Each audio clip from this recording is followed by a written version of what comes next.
Ya, Bismillahirrahmanirrahim. Assalamualaikum warahmatullahi wabarakatuh.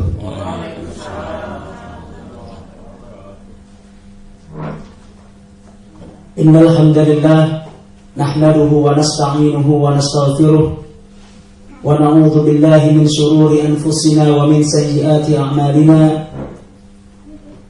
Man yahdihillahu fala mudilla lahu wa man yudlil fala hadiya lahu. أشهد أن لا إله إلا الله وحده ربي لا شريك له وأشهد أن محمدا عبده ورسوله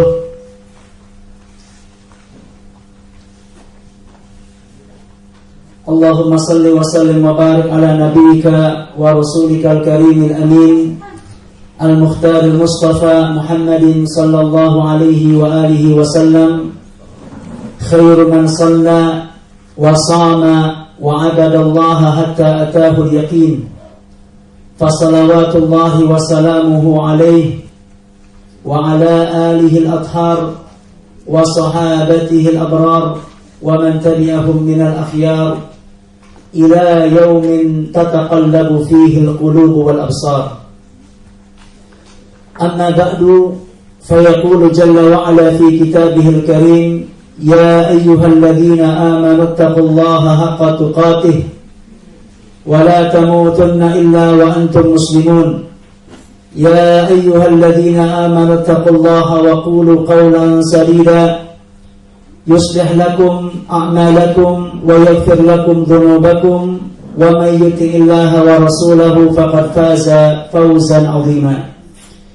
إن أصدق الحديث كتاب الله وخير الهدي هدي محمد صلى الله عليه وسلم وشر الأمور محدثاتها وكل محدثة بدعة وكل بدعة ضلالة وكل ضلالة في النار.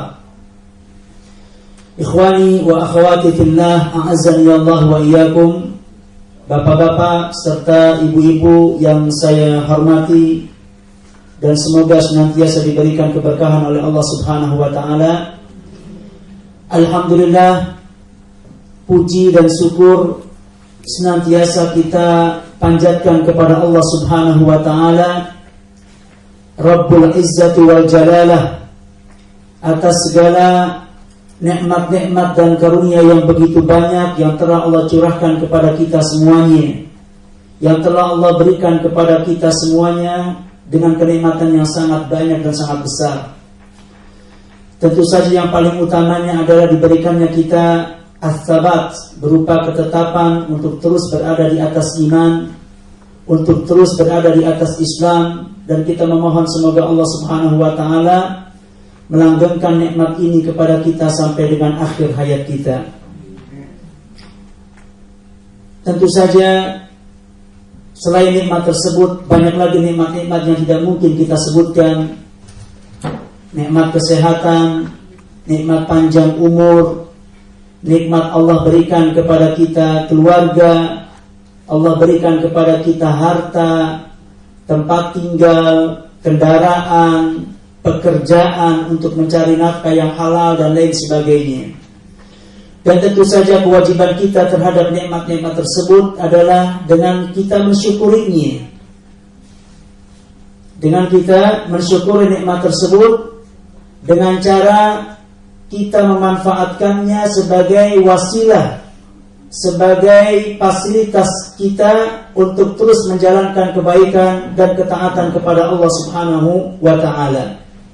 Itulah sebenarnya esensi dari sikap syukur kita atau sikap syukur seseorang kepada Allah Subhanahu wa taala.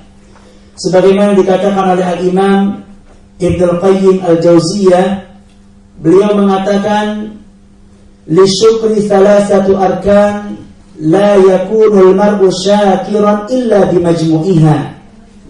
Bahwa syukur itu memiliki 3 rukun, dan belumlah seseorang itu dianggap sebagai hamba yang bersyukur sampai dia mampu menggabungkan 3 rukun ini.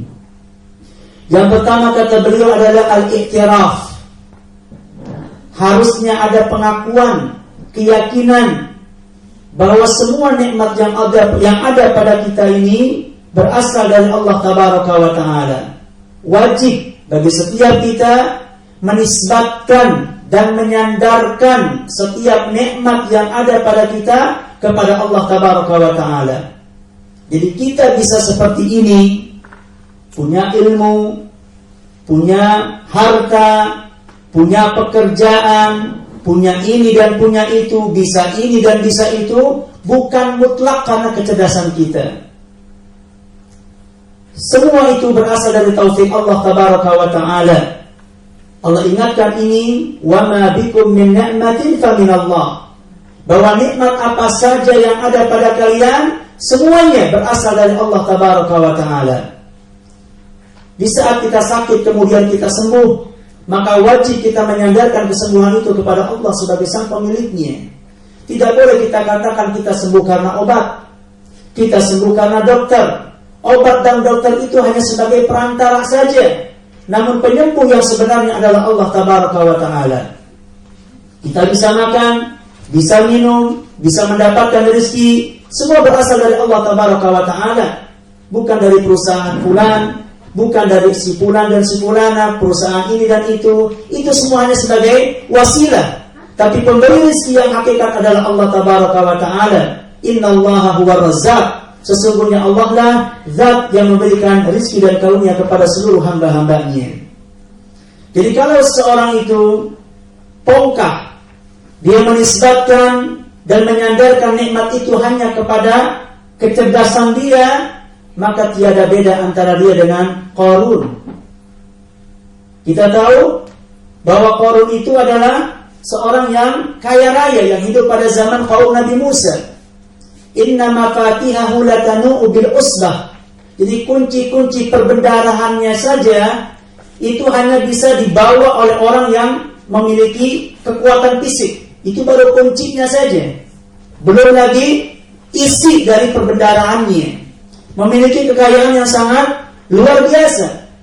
Dan ketika ditanya dari mana kekayaan itu dia dapatkan, dengan pongkahnya dia mengatakan innama utituhu ala ilmin indi. Aku bisa mendapatkan ini semua, bisa mendapatkan kekayaan yang seperti aku miliki saat ini karena ilmu yang ada padaku. Jadi dia sandarkan nikmat itu pada kemampuannya. Dia sandarkan nikmat itu pada pengalamannya, pada pekerjaannya, pada kemahirannya berdagang dan berniaga. Dia lupakan Allah Tabaraka wa Ta'ala. Lantas apa yang terjadi? Fakhasabna bihi wa bidarihil ard. Karena kepongkahannya itulah kemudian Allah Tabaraka wa Ta'ala tenggelamkan dia dan juga semua harta benda yang dia miliki. Ini sebab karena kepongkahan, tidak mengakui akan kenikmatan Allah Tabaraka wa Ta'ala.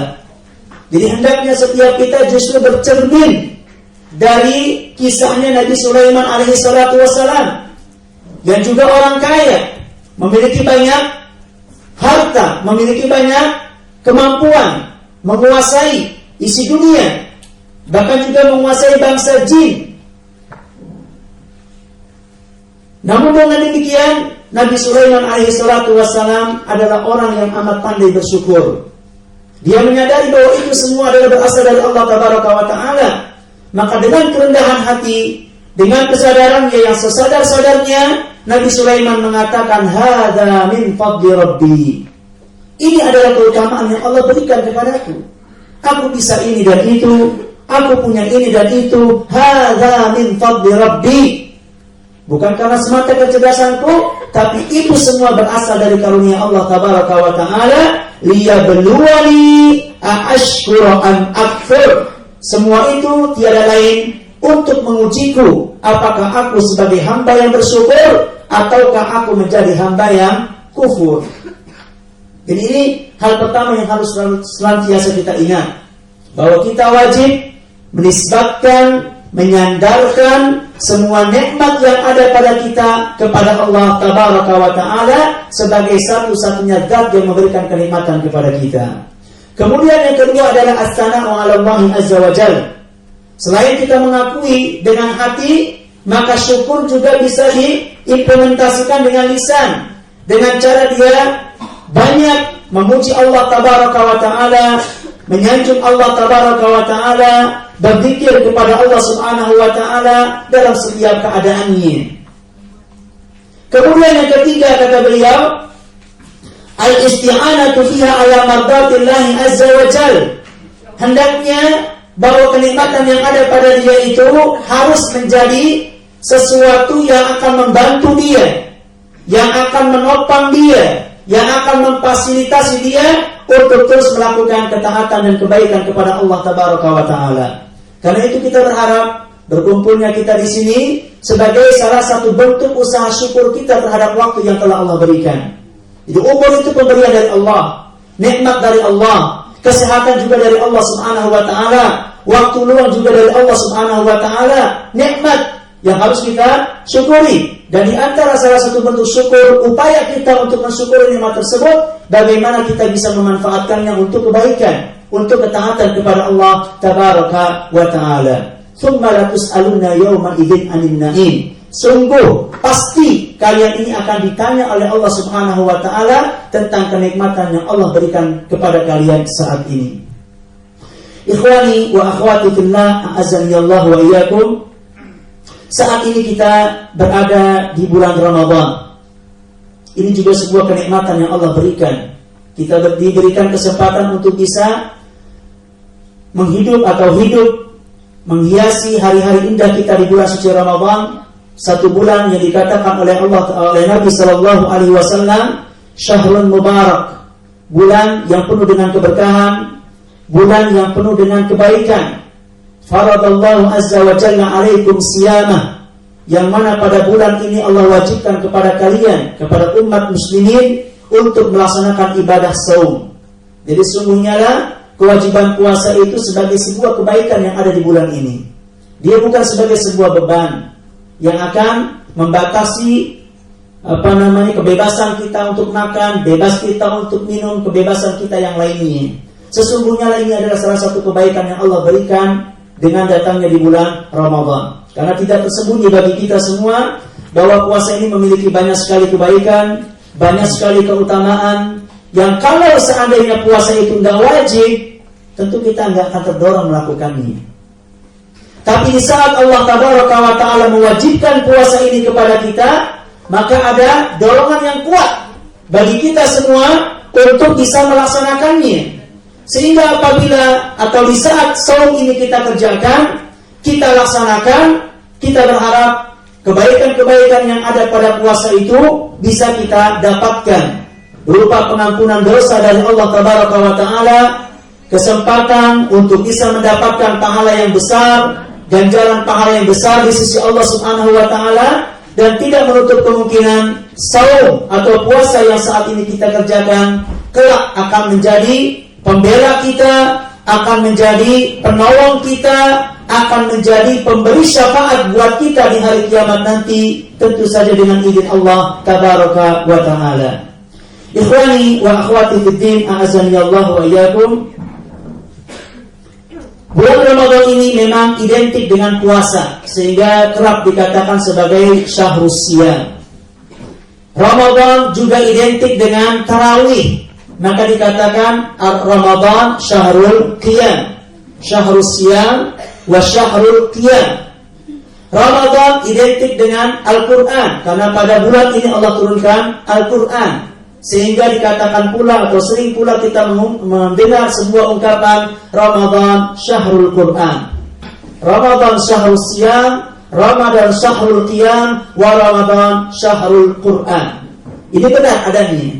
Namun selain Ramadan ini adalah bulannya puasa, bulannya melakukan salat malam lewat tarawih yang kita kerjakan, bulan Quran, di saat kita memperbanyak bacaan Quran, maka sesungguhnya lah Ramadan ini adalah syahrul doa, bulan yang juga kita dianjurkan untuk banyak meminta kepada Allah tabaraka wa ta'ala.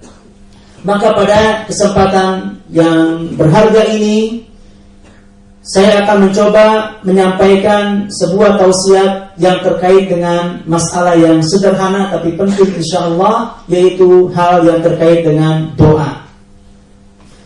Saya akan awali tausiah ini dengan mengutip firman Allah Subhanahu wa taala di dalam surat Ghafir ayat 60. Surat Ghafir ayat 60. Di mana Allah Tabaraka wa taala berfirman, "Ud'uni astajib lakum.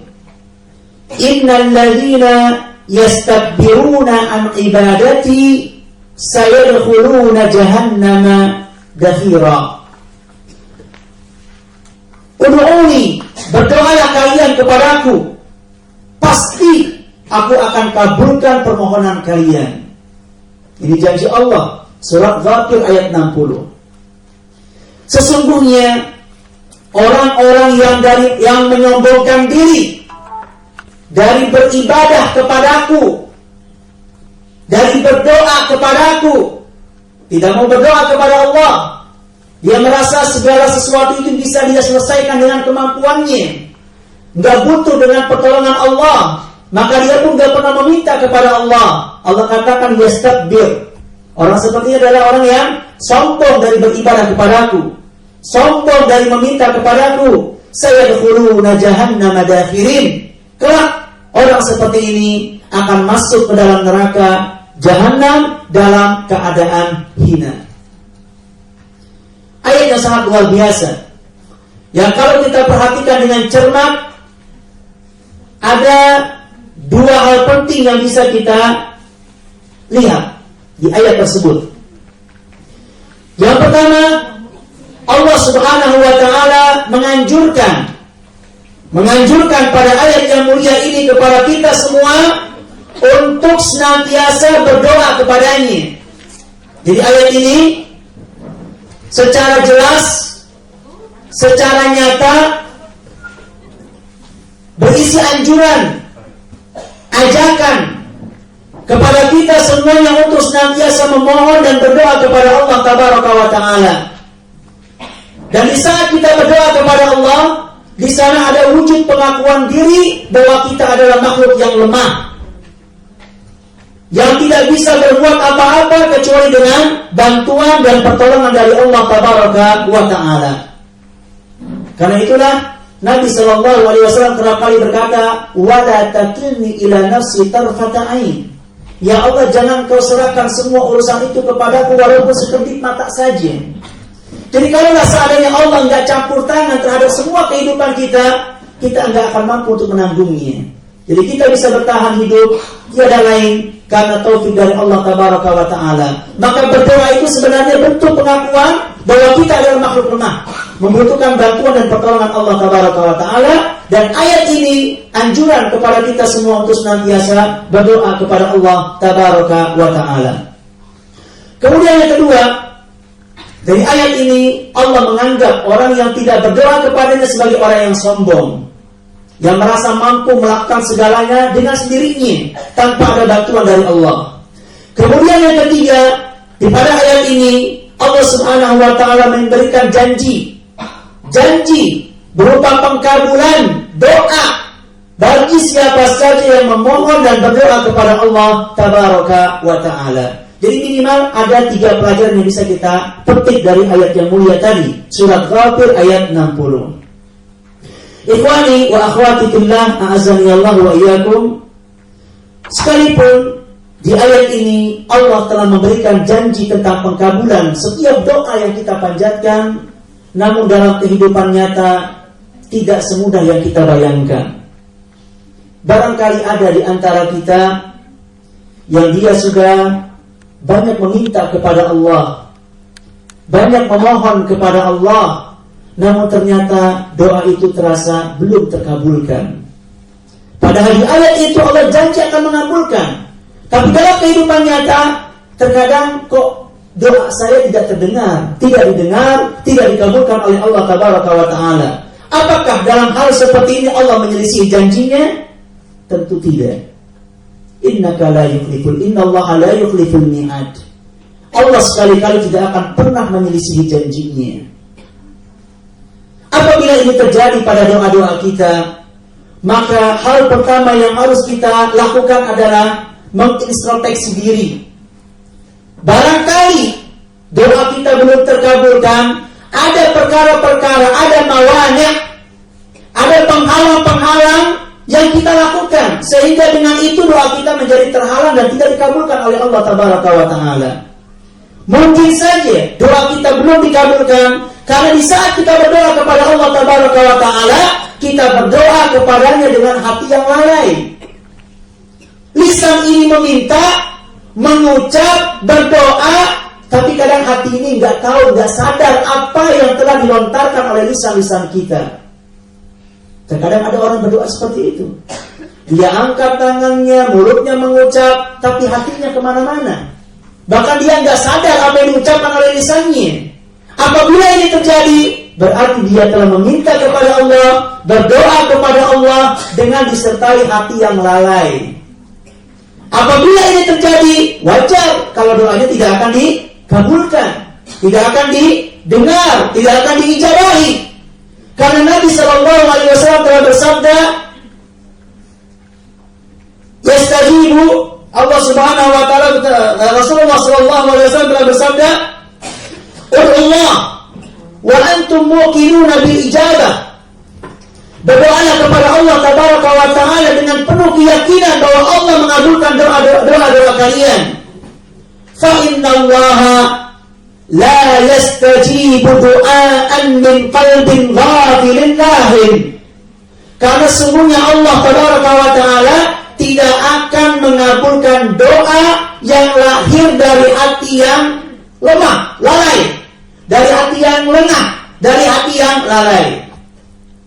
Jadi mungkin saja faktor itu yang membuat doa kita tidak terkabulkan oleh Allah. Karena kita memintanya tidak dengan sepenuh hati, tidak dengan hati yang perhatian, tapi mulut kita meminta, hati kita menjadi hati-hati yang lalai, tidak sadar dengan apa yang diminta oleh mulut kita. Itu mungkin faktor pertama. Yang kedua, mungkin saja kita melakukan istijal atau melakukan ajal dalam berdoa. Artinya ajal itu menuntut Allah untuk segera mengabulkan keinginan kita, memberikan tekanan, memberikan tuntutan, pressure kepada Allah agar Allah segera mewujudkan, mengabulkan apa yang dia minta. Ini tidak boleh. Sabar. Seandainya doa kita belum dikabulkan, kita bersabar. Jangan kemudian kita meminta segera mungkin untuk dikabulkan oleh Allah Tabaraka wa Ta'ala. Ternyata ini merupakan bagian dari ajal di dalam berdoa. Sebagaimana disabdakan oleh Nabi SAW, yustajabu li ahadikum ma lam ya'jal. Pasti akan dikabulkan doa salah seorang di antara kalian selama dia tidak melakukan ajal. Kaifa ya'jal ya Rasulullah? Bagaimana seorang berdoa dengan melakukan ajal ya Rasulullah? Qala, yaitu dengan dia mengatakan da'autu wa da'autu wa da'autu falam yustajab li. Yaitu dengan dia mengatakan, aduh percuma saya berdoa, saya sudah berdoa dan berdoa, tapi Allah nggak pernah kabulkan doa saya. Ya, cuma doa doang. Ini ternyata pikiran seperti ini bagian daripada ajal dalam berdoa, dan ini menjadi salah satu penghalang. Barangkali itu yang menyebabkan doa kita terhalang dari pengkabulan. Atau mungkin juga doa kita terhalang, tidak dikabulkan karena masih ada makanan-makanan haram yang masuk dalam perut kita. Ini juga menjadi sesuatu yang akan menjadi penghalang terkabulnya sebuah doa. Sebagaimana disebutkan dalam hadis Abu Hurairah radhiyallahu anhu arda, hadis sahih riwayat Muslim, di mana Nabi SAW bersabda, "Innallaha thayyibun la yaqbalu illa thayyiban." Allah itu maha baik. Allah tidak menerima kecuali yang baik-baik saja. Saya ulang, Allah itu maha baik dan tidak menerima sesuatu yang baik-baik saja. Ya. Sesuatu yang asalnya tidak baik digunakan untuk yang baik, maka hasilnya sama dengan tidak baik. Ya. Sesuatu yang haram hatta digunakan untuk sesuatu yang disyariatkan, maka hasilnya jadi tidak baik. Kemudian Allah Tabaraka wa Ta'ala, Rasulullah SAW setelah menyatakan hal demikian, beliau mengutip beberapa firman Allah Subhanahu wa taala yang terdapat di dalam surat Al-Baqarah dan juga terdapat dalam surat Al-An'am. Allah mengatakan, "Ya ayyuhalladzina amanu kulu min thayyibati ma razaqnakum washkuru lillahi in kuntum iyyahu ta'budun." Wahai sekalian manusia, makanlah dari yang baik-baik, dari yang halal-halal yang kami karuniakan kepada kalian. Bersyukurlah kepadanya jika kalian orang yang beribadah kepada Allah Tabaraka wa Ta'ala. Lalu kemudian Nabi menyebutkan tentang adanya seseorang yang melakukan perjalanan yang sangat panjang. Ash'asha Akbara, saking panjangnya orang ini, saking jauhnya orang ini melakukan perjalanan, sampai mukanya kusam dan rambutnya acak-acakan. Jadi perjalanan zaman dulu menggunakan onta. Ketika perjalanan cukup jauh, ya maka akan terlihat dari mukanya yang kusam dan rambutnya acak-acakan. Ada orang seperti ini. Rambutnya kusam, mukanya kusam, rambutnya acak-acakan karena melakukan perjalanan yang sangat jauh.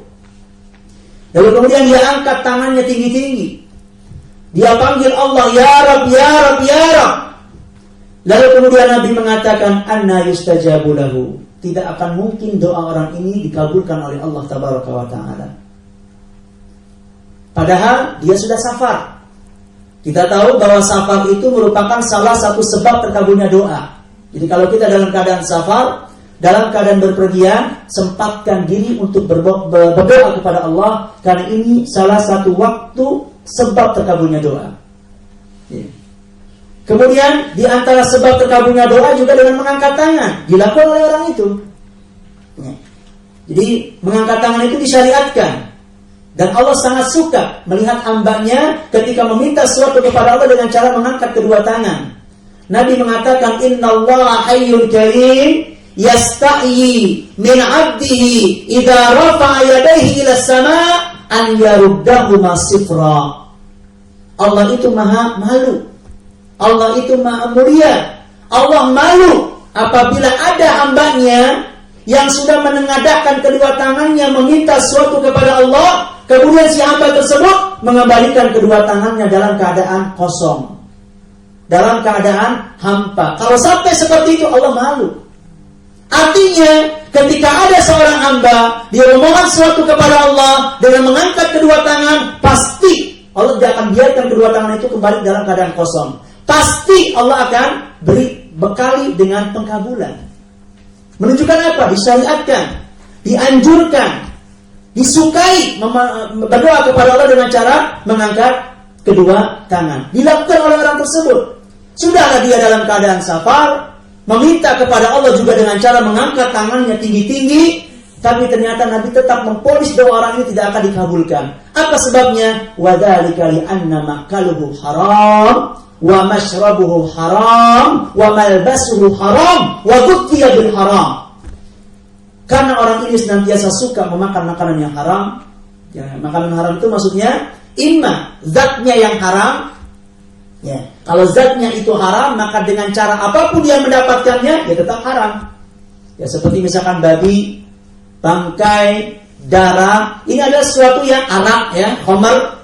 Ini sesuatu yang secara zat ya haram. Didapatkan dengan yang halal, dengan cara dia beli, halal jual beli, atau dihadiahkan, karena zatnya haram, maka tetap haram.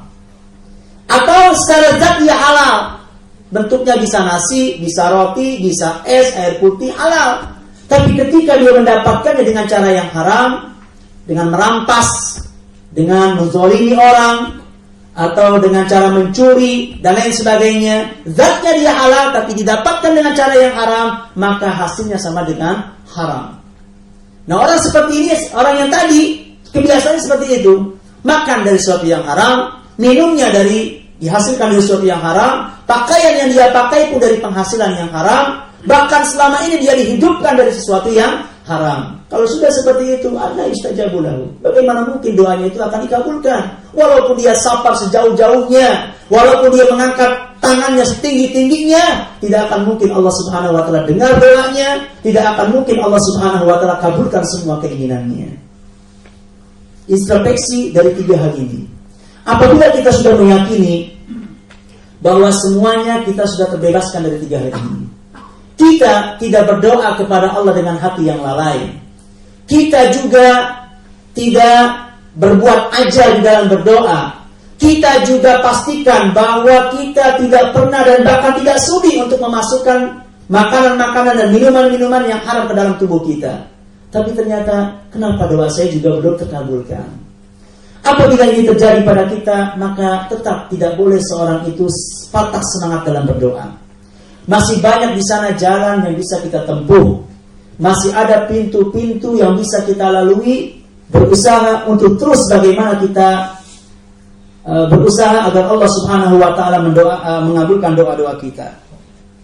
Di antara pintu jalan yang bisa kita lalui, jalan yang bisa kita tapaki, di antara jalan yang bisa kita lalui sebagai salah satu usaha konkret kita agar doa kita semakin mendapatkan kans yang lebih besar untuk mendapatkan pengkabulan adalah dengan cara kita melakukan tawassul di dalam berdoa kepada Allah Tabaraka wa Ta'ala. Tawassul itu artinya menjadi perantara, mencari perantara. Para ulama sepakat bahwa tawassul itu diperbolehkan di dalam berdoa. Hal ini berdasarkan firman Allah Tabaraka wa Ta'ala di dalam surat Ali Imran. Di dalam surat Ali Imran ayat 35. Allah Tabaraka wa Ta'ala berfirman, Ya ayyuhalladzina amanu taqullaha wabtaghu ilaihil wasilah. Wahai orang-orang yang beriman, bertakwalah kalian kepada Allah dan carilah wasilah. Carilah wasilah, yaitu perantara yang akan mendekatkan kalian kepada Allah Tabaraka wa Ta'ala. Afwan, di surat Al-Maidah, bukan Ali Imran, surat Al-Maidah ayat 35. Ya.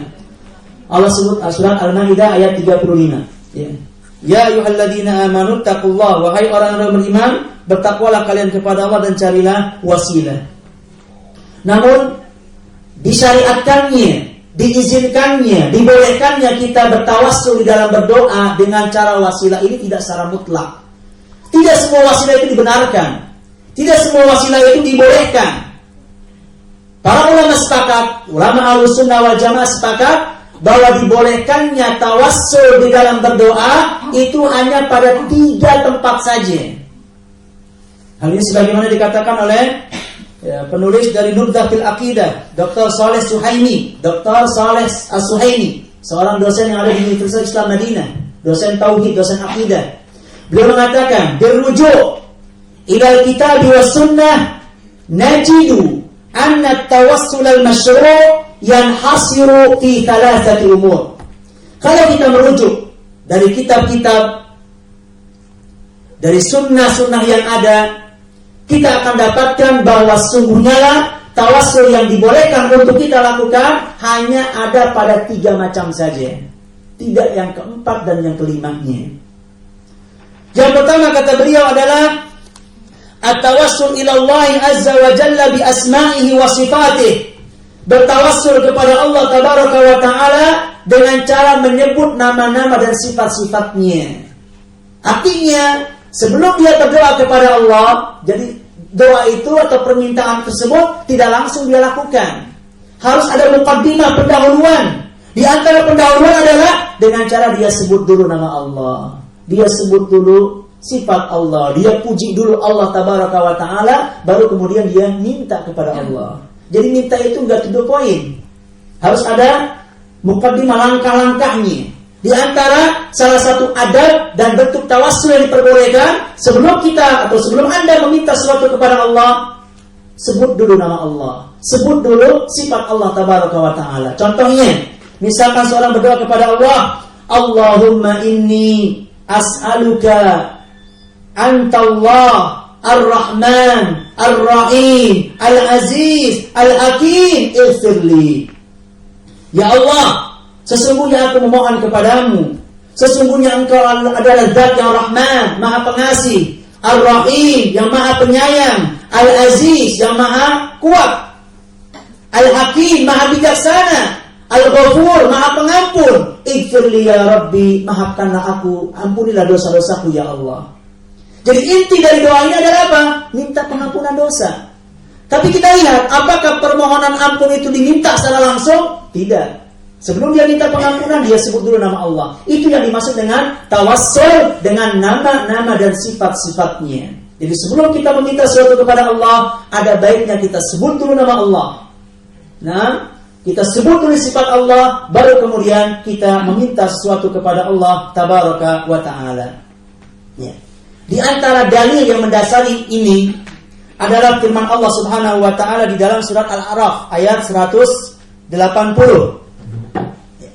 Surat Al-A'raf ayat 180, Allah Tabaraka wa Ta'ala berfirman, "Walillahil asmaul husna." Allah memiliki nama-nama yang baik dan indah.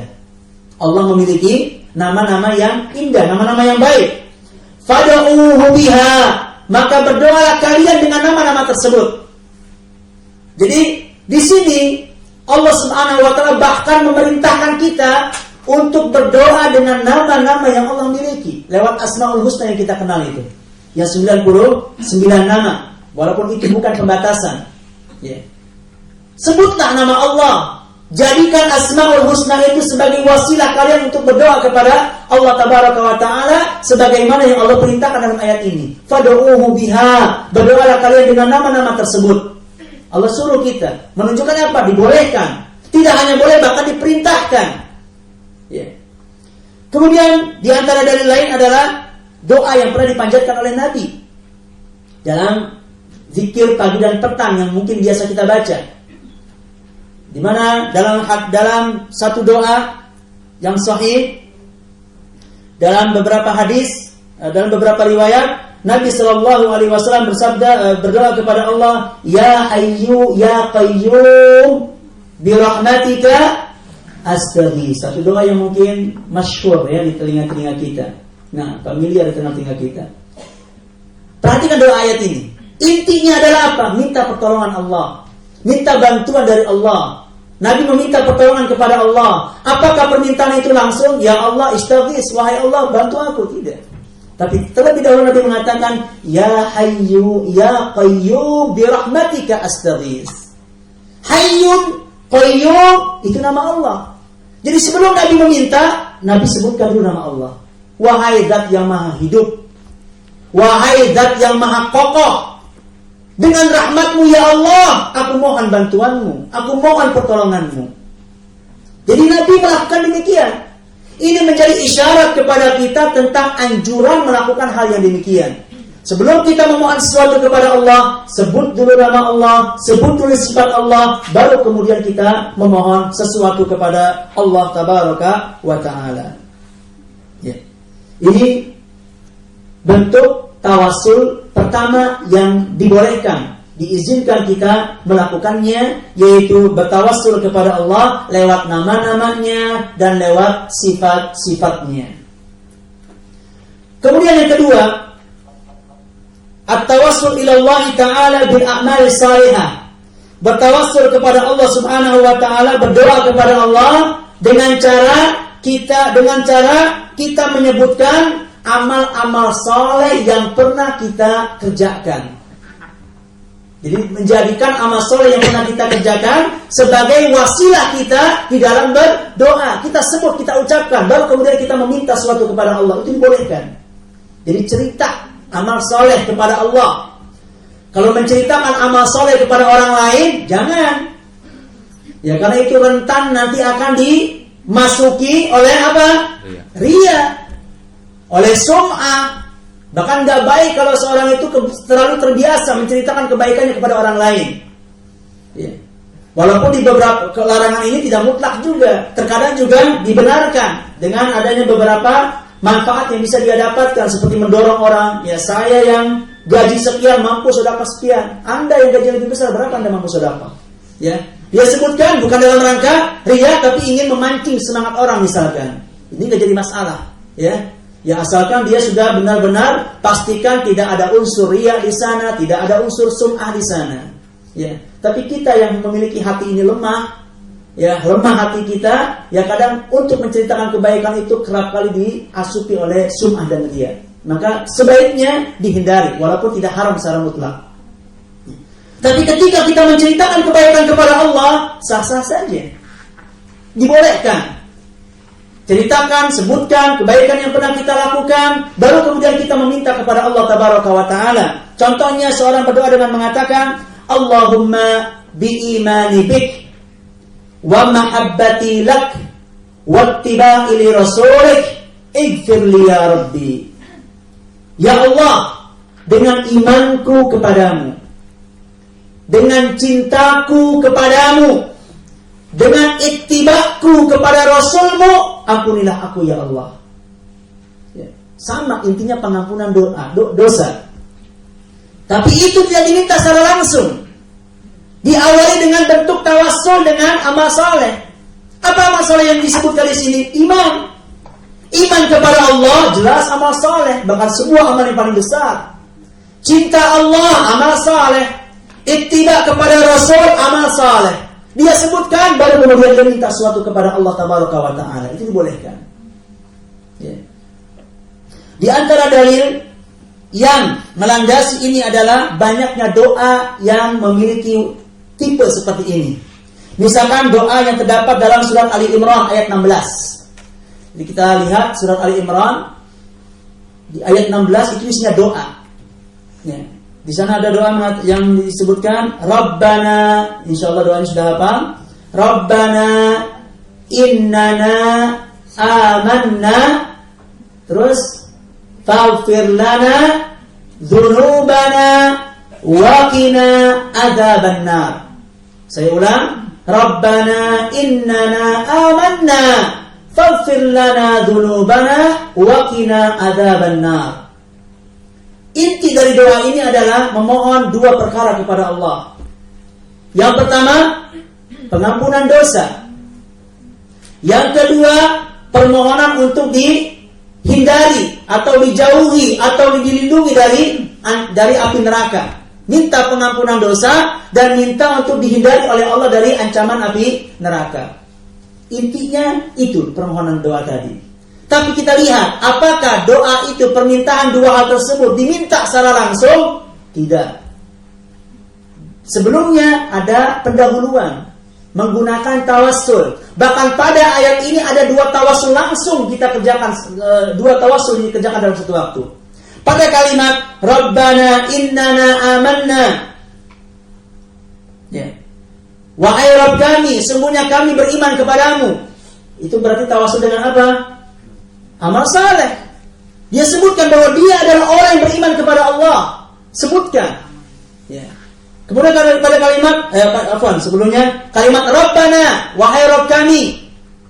Ini betul tawassul. Tawassul kepada apa? Kepada nama Allah. Karena di antara nama Allah itu adalah Rabb. Ya, adalah Rabb. Bahkan Rabb ini adalah sebuah al-ismul a'zam, nama Allah yang agung, yang memiliki kelebihan dibandingkan nama-nama yang lain. Karena Rabb itu memiliki cakupan makna yang sangat luas. Rabb itu memiliki makna pencipta, Rabb itu memiliki makna pengatur, Rabb itu yang memiliki makna mengatur seluruh alam. Makanya Allah suka kalau dipanggil dengan kalimat Rabb. Karena itu banyak kita dapatkan doa-doa yang diawali dengan kalimat Rabbana. Rabbana ighfir lana, Rabbana atina fid dunya, Rabbana hab lana, Rabbana banyak sekali doa-doa yang diawali dengan itu. Ini adalah al-ismul a'zam, nama Allah yang agung. Karena itu para ulama memfatwakan kalau ada orang punya misalkan nama Abdul Aziz, Aziz itu nama Allah kan, dipanggil belakangnya Aziz, itu boleh. Ya. Abdul Ghafur dipanggil Ghafur, boleh. Abdul Rauf dipanggil Rauf, boleh. Tapi ketika orang punya nama Abdul Rabb dipanggil Rabbi, itu nggak boleh. Sama seperti ada orang punya nama Abdullah dipanggil Allah ini, Allah sini, jelas nggak boleh. Jadi kalimat Rabb, Allah dan Ilah ini al-ismul a'zam, tiga nama Allah yang agung. Allah suka apabila ketika kita berdoa kepadanya kita panggil dengan tiga nama ini, ya Rabbi, ya Ilahi, ya Allah. Itu Allah sangat suka. Pada kalimat Rabbana tawassul kepada nama Allah. Innana amanna tawassul dengan dengan amal saleh. Maka ketika kita berdoa dengan doa ini, sesungguhnya lah kita sudah bertawasul kepada Allah dengan dua bentuk tawasul, dengan nama Allah dan dengan amal saleh. Ya. Dari sini dapat kita ambil kesimpulan bolehnya seorang menyebutkan kebaikan. Jadi kebaikan itu apa saja? Bisa dengan sedekah kita, bisa dengan sholat malam kita, bisa dengan puasa kita, bisa dengan bakti kita kepada orang tua, bisa dengan bakti kita kepada suami, bisa dengan kedermawanan kita kepada fakir, miskin, dan yatim, bisa dengan ini dan itu. Ceritakan apa yang menjadi amal soleh yang pernah kita kerjakan di hari ini sebagai bentuk pengantar dan wasilah doa kita kepada Allah Tabaraka wa Ta'ala. Kemudian di antara dalil yang juga membolehkan akan hal ini adalah sebuah kisah yang sangat makruf. Disebutkan dalam riwayat Bukhari dan Muslim dari sahabat Abdullah bin Umar, kisah tentang 3 orang yang terjebak di dalam goa. Nabi menyebutkan ada 3 orang yang tengah berjalan-jalan di tebing gunung. Ketika itu turun hujan, mereka berlindung ke dalam goa. Tiba-tiba ada sebongkah batu besar yang menutupi pintu goa tersebut. Akhirnya mereka semua terjebak di sana, nggak bisa keluar. Lalu salah seorang di antara mereka mengatakan, tawassalu ud'ullahi ta'ala, ud'ullaha ta'ala, tawassalu bisalihi amalikum. Berdoalah kalian kepada Allah dan bertawassullah kepadanya dengan amal saleh yang pernah kalian kerjakan. Ayo, setiap kita menyebutkan apa amal saleh yang pernah kita kerjakan, ikhlas karena Allah sebagai bentuk tawassul kita. Mulailah. Orang yang pertama dia berdoa kepada Allah, dia sebut dengan menyebutkan amal solehnya, yaitu berupa baktinya dia kepada orang tuanya. Karena diriwayatkan bahwa laki-laki ini adalah seorang anak yang amat berbakti sama ibu bapaknya. Di satu sisi dia juga sebagai seorang suami punya anak dan punya istri. Setiap harinya orang ini bekerja sebagai seorang pemerah susu sapi. Setiap pulang kerja dia bawa susu itu dan tidak pernah dia berikan susu ini kepada anak dan istri sebelum dicicipi oleh kedua orang tuanya. Bakti yang sangat luar biasa. Sekalipun dia sudah menikah, sudah punya anak, bakti dia kepada orang tuanya enggak pernah lentur dan luntur. Sangat luar biasa. Sehingga orang ini mengatakan, Allahumma in kunta ta'lamu anni fa'altu dzalika ibtigha'a wajhik fabruz lana as-samaa'a hatta fabruz lana furjatan hatta nara as-samaa. Ya Allah, Engkau tahu bahwa aku melakukan itu semua ikhlas karenamu ya Allah. Aku berbakti sepanjang hayatku ini kepada orang tua, tidak ada yang aku inginkan kecuali ridhamu ya Allah. Fabruz lana furjatan, saat ini aku berada dalam kesulitan. Berilah aku ruang agar aku bisa melihat langit kembali ya Allah. Saat itu juga Allah kabulkan dan bergerak batu itu. Namun tetap ketiganya belum bisa keluar. Sampai kemudian ada orang yang kedua. Mereka bertiga. Orang kedua berdoa kepada Allah. Juga dengan amal baktinya, amal salehnya. Dia sebutkan adalah larinya dia dari perbuatan zina. Karena disebutkan orang kedua ini masih muda, seorang laki-laki yang ternyata sekian lama dia naksir berat sama anak pamannya, berusaha untuk berbuat zina kepada wanita ini tapi nggak pernah kesampaian.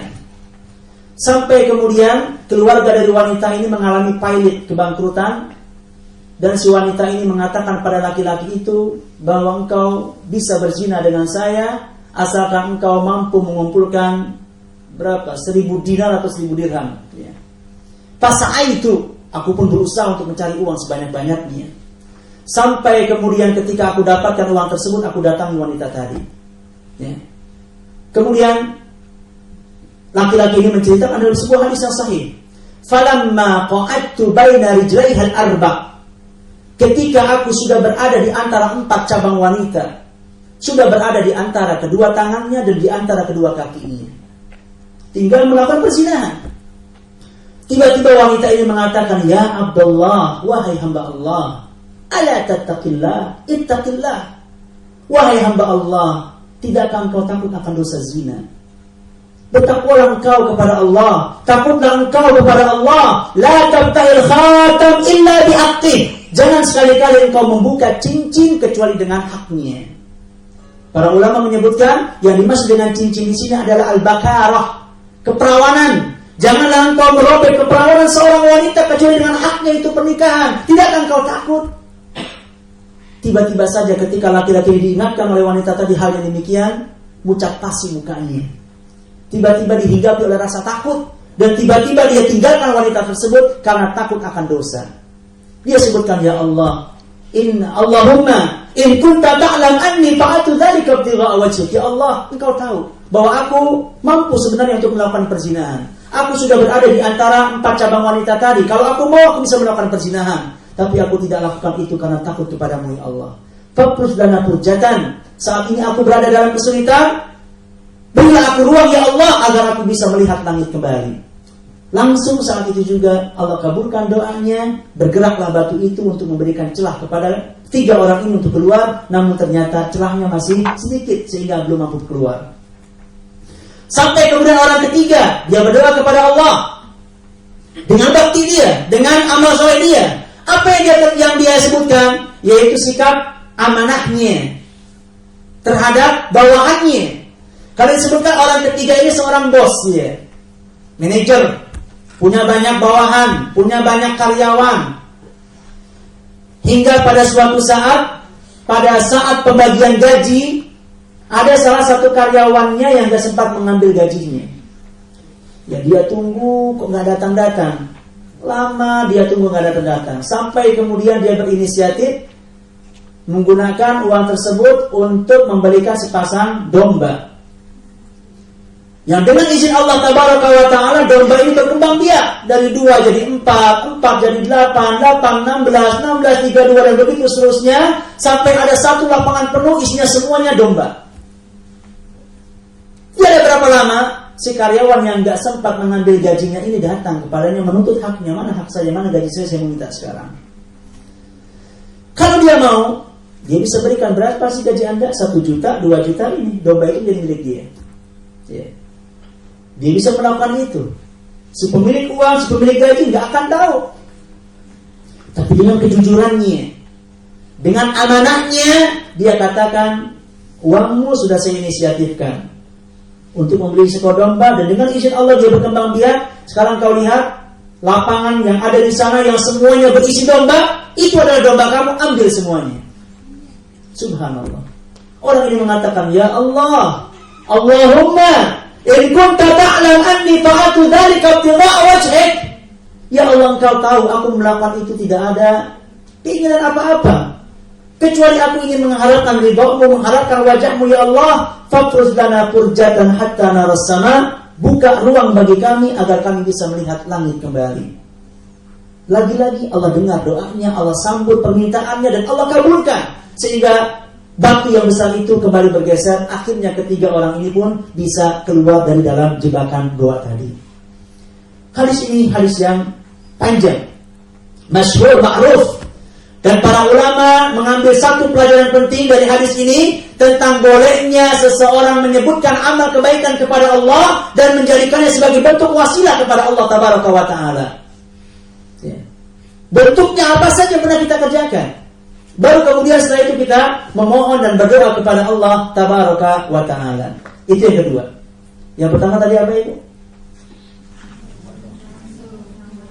Nama dan sifat Allah. Yang kedua, dengan amal saleh yang pernah kita kerjakan. Sebutkan, nggak jadi masalah, sebutkan kepada Allah. Semoga dengan itu akan semakin besar kans doa kita dikabulkan dan diterima oleh Allah Tabaraka wa Ta'ala. Kemudian yang ketiga, yang terakhir, at-tawassul ila Allah Ta'ala bidu'ai rajulin saleh. Bertawassul kepada Allah Tabaraka wa Ta'ala dengan cara doa, lewat doa orang saleh. Ya, artinya ketika dia mendapatkan satu problem yang gak bisa dia hadapi sendiri, ya, dia sudah berdoa tapi kok tidak juga terkabulkan, dia datangi seseorang yang mungkin dia anggap saleh, memiliki ilmu syar'i yang cukup, akidahnya benar, manhajnya sahih. Dia datang, saya punya masalah ini dan itu, tolonglah doakan saya kepada Allah Subhanahu wa taala agar Allah menyelesaikan semua urusan saya. Itu dibolehkan. Ya. Itu dibolehkan. Hal ini pernah terjadi pada zaman Nabi sallallahu alaihi wasallam. Ya. Pada hadis Anas bin Malik radhiyallahu anhu, di mana Nabi sallallahu alaihi wasallam menyebutkan, Anas bercerita ketika Nabi sallallahu alaihi wasallam sedang khutbah di atas mimbar. Tiba-tiba datang seorang laki-laki yang mengatakan, "Ya Rasulullah, halakatil amwal wa taqatta'atis subul." Ya Allah, harta saya, simpanan saya semuanya sudah habis, sudah ludes semuanya. Dan tanah-tanah di tempat saya semuanya sudah pada retak. Menunjukkan apa ini? Kering, kemarau panjang. Ya. Simpanan kami sudah habis, tanah kami sudah retak. Nanam apapun tidak tumbuh ya Rasulullah. Kami sudah berdoa tapi tidak terkabulkan. Ud'ullaha an yughithana. Sekarang berdoalah engkau kepada Allah agar Allah menurunkan hujan kepada kami. Kalau seandainya permintaan doa ini tidak dibolehkan, pasti Nabi akan mengatakan, ya engkau saja doa langsung sama Allah, enggak perlu lewat saya. Langsung saja engkau minta kepada Allah, enggak perlu lewat saya. Kalau seandainya itu tidak boleh, tapi nyatanya Nabi melakukan apa yang diminta, merespon. Ya. Ketika diminta oleh orang ini agar Nabi berdoa kepada Allah agar Allah menurunkan hujan, langsung Nabi mengangkat kedua tangannya tinggi-tinggi. Sampai Anas mengatakan, hatta ra'aitu bayadha ibti. Saking tingginya beliau mengangkat kedua tangan sampai aku melihat putihnya ketiak beliau sallallahu alaihi wasallam. Dan dengan berkahnya doa beliau, belum sempat Nabi itu menurunkan tangannya, tiba-tiba kota Madinah sudah mendung. Padahal sebelum Nabi berdoa, nggak ada tanda-tanda turun hujan. Ketika Nabi mengatakan Allahumma agithna, Allahumma agithna, Allahumma agithna, ya Allah turunkan hujan kepada kami, turunkan hujan kepada kami, langsung didengar oleh Allah, kota Madinah langsung mendung. Dan belum sempat Nabi turun dari atas mimbar, tiba-tiba kota Madinah sudah diguyur hujan. Subhanallah. Yang menarik dari kisah ini, ternyata yastamirul matar ila Jum'atil qadimah. Hujan dari Jumat tersebut berlangsung terus-menerus sampai dengan Jumat berikutnya, yang ternyata juga membawa dampak yang tidak baik. Ya, kebanjiran lah kalau di kita. Ya, berlanjut sampai sepekan penuh siang malam. Lagi-lagi orang ini datang kepada Nabi. Ya, ketika Nabi lagi khutbah lagi, ya Rasulullah, ud'ullaha ayyumsika anna. Wahai Rasulullah, hujan itu sudah cukup di tempat kami. Sekarang engkau berdoalah kepada Allah agar Allah memberhentikan hujan ini untuk kami. Lagi-lagi Nabi merespon permintaan ini. Enggak mengatakan untuk kali ini kamu aja lah langsung berdoa sama Allah, saya cukup sekali saja sebagai pembukaan, lebihnya kamu minta langsung kepada Allah. Tidak. Lagi-lagi Nabi langsung berdoa kepada Allah Subhanahu wa taala, minta agar hujan ini berhenti. Jadi ternyata ada doa yang berisi permohonan agar kita tidak mengharapkan hujan. Jadi kalau kita nggak mau hujan, berdoa dengan doa ini. Jangan melakukan hal-hal yang nggak masuk akal secara akal dan agama, ya. Karena sebagian orang ketika dia tidak berharap hujan, mau walimah, mau sunatan, mau apa, nggak berharap hujan, melakukan hal-hal yang tidak diterima baik secara agama maupun secara akal. Ya. Kalau di tempat saya itu dengan cara membakar bawang dan cabai, sama ya? Iya. Bawang, cabai dibakar, ditusuk, tancapkan ke bumi sebagai pawang hujan katanya. Nah, ini tidak ada ajarannya seperti itu. Kalau kita tidak berharap, berdoa kepada Allah dan ada doanya. Ya, bisa Bapak Ibu lihat dalam buku doa dan wirid. Ya. Di mana doanya mengatakan Allahumma hawalaina la alaina. Allahumma ala dhirabi wa butunil audiyati wa manabiti syajari. Ya Allah, turunkan hujan di tempat sekitar kami saja, dan jangan kau turunkan hujan di tempat kami. Ya Allah, turunkanlah hujan di lembah-lembah atau di sumber-sumber air atau di tempat-tempat tumbuhnya pepohonan. dan jangan kau turunkan hujan di tempat kami. Itu salah satu bentuk maknanya, ada dalam doanya.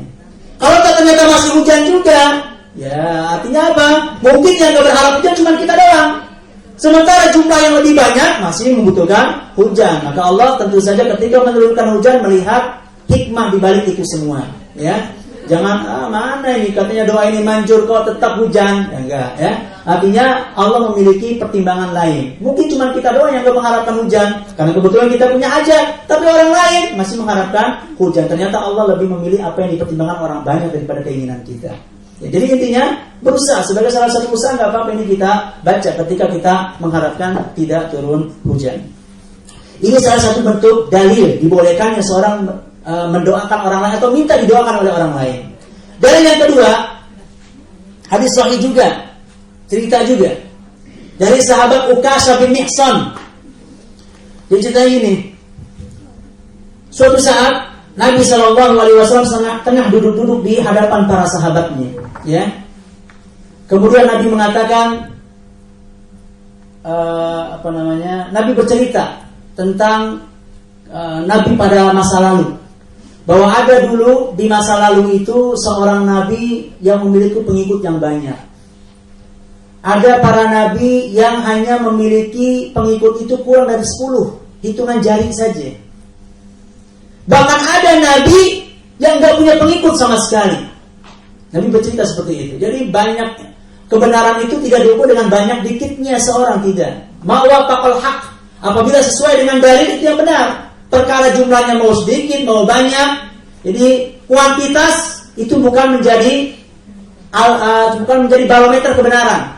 Barometer kebenaran sesuai enggak dengan dalil, itu saja. Ya. Kalau sesuai dengan dalil, sekalipun sedikit, sekalipun sendiri, engkau adalah berada di atas kebenaran. Atas seorang Nabi tidak punya pengikut, ada seperti itu. Lalu kemudian Nabi SAW diperlihatkan tentang jumlah umat yang sangat banyak, sawadul a'dham. Kemudian Nabi berharap, mudah-mudahan itu adalah umatku. Mudah-mudahan itu adalah umatku. Namun dikatakan kepada beliau bahwa itu bukan umatmu ya Rasul, itu adalah umatnya siapa? Nabi Musa alaihissalam. Jadi di antara Nabi yang memiliki umatnya banyak ada Nabi Musa alaihissalam. Tidak berapa lama diperlihatkan lagi jumlah yang lebih besar. Lagi-lagi Nabi berharap, saya berharap itu adalah umatku. Menunjukkan apa? Bahwa Nabi itu ingin jumlah umatnya banyak. Ya. Jumlah umatnya banyak. Ya. Maka ada juga anjuran untuk banyak anak sebenarnya. Iya. Nabi mengatakan tazawwajul wadudal wadud fa inni mukathirun bikumul umam yaumil qiyamah. Ya, nikahilah wanita yang penyayang dan subur peranakannya. Karena aku akan sangat bangga dengan banyaknya umatku di hari kiamat nanti. Begitu ada jumlah umat yang banyak, Nabi sangat berharap itu adalah umatku. Ketika dikatakan benar itu adalah umatmu ya Rasul, sangat bangga luar biasa beliau. Dan nanti kata Nabi, di antara umatku yang sedemikian banyak akan ada sejumlah 70.000 orang. Sab'una alfan, 70.000 di antara mereka akan masuk surga. Yadkhuluna jannata bighairi hisabin wala adzab. Mereka akan masuk surga tanpa dihisab, tanpa diadab. Ini kemuliaan atau kehinaan? Masuk surga tanpa hisab, tanpa adab. Kemuliaan atau kehinaan? Jelas kemuliaan. Setelah ngomong ini, Nabi pulang ke rumahnya. Para sahabat pun berdiskusi, saling bertanya, Masya Allah, hebat benar mereka. Siapa 70.000 orang ini? Hebat sekali mereka bisa masuk surga tanpa dihisab, tanpa diadab. Sebagian para sahabat menafsirkan, oh barangkali mereka adalah orang yang pertama kali masuk Islam. Wajar kalau mereka mendapatkan keistimewaan tersebut. Ada lagi sebagian, oh barangkali mereka adalah orang yang senantiasa bersahabat dengan Nabi SAW dari awal, dari kecil sampai matinya. Wajar kalau mereka mendapatkan kemuliaan seperti itu. Sebagian lagi mengatakan, oh mungkin mereka adalah orang yang memiliki ini dan itu. Semua saling menafsirkan. Dan ternyata perbincangan sahabat itu didengar oleh Nabi di rumahnya. Karena rumah Nabi dengan masjid itu hanya terhalang dinding saja. Apa yang dibicarakan di luar terdengar dalam oleh Nabi SAW. Setelah mendengar para sahabat saling berdebat, saling berdiskusi tentang siapa mereka, Ya, Nabi tidak mau menggantung mereka. Akhirnya Nabi datang lagi ke majelis tersebut dan mengatakan, aku mendengar perbincangan kalian. Ya. Sekarang aku kasih tahu kepada kalian tentang siapa mereka. Mereka adalah orang yang memiliki 4 sifat. Ya. Dia adalah la yaktawun wa la yatatayyarun wa ala rabbihim yatawakkalun. La yastarqun wa la yaktawun wa la yatatayyarun wa ala rabbihim yatawakkalun. Orang-orang yang memiliki yang 70.000 ini yang bisa masuk surga tanpa dihisab dan tanpa diadab, mereka adalah orang yang memiliki 4 sifat. Yang pertama, la yastarqun, mereka orang yang tidak suka minta diruqyah. Ya. Jadi kalau pun dia membutuhkan ruqyah itu pengobatan syar'i lewat Quran, bacaan, doa dan sebagainya. Sekalipun dia minta ruqyah, dia ruqyah sendiri. Karena ruqyah itu kan enggak sulit, ya. Baca ayat kursi, Al-Falaq, An-Nas, ya, dan sebagainya. Akhir surat Al-Baqarah dan sebagainya, setiap kita bisa, ya. Jadi kalau kita butuh ruqyah sendiri. Walaupun tidak mutlak, tidak boleh juga seorang minta di ruqyah. Kalau memang dia benar-benar nggak bisa, nggak apa-apa minta di ruqyah. Tapi sungguhnya lah Anda meruqyah diri Anda sendiri itu lebih utama daripada meminta di ruqyah sama orang lain. Jadi ada semacam di sana motivasi kita untuk bisa mempelajari ruqyah, sehingga kita bisa meruqyah diri kita di saat kita membutuhkannya. Jadi orang yang masuk surga tanpa dihisab, la yastarqun, dan minta di ruqyah. Kemudian yang kedua, la yaktawun, tidak melakukan pengobatan dengan besi panas.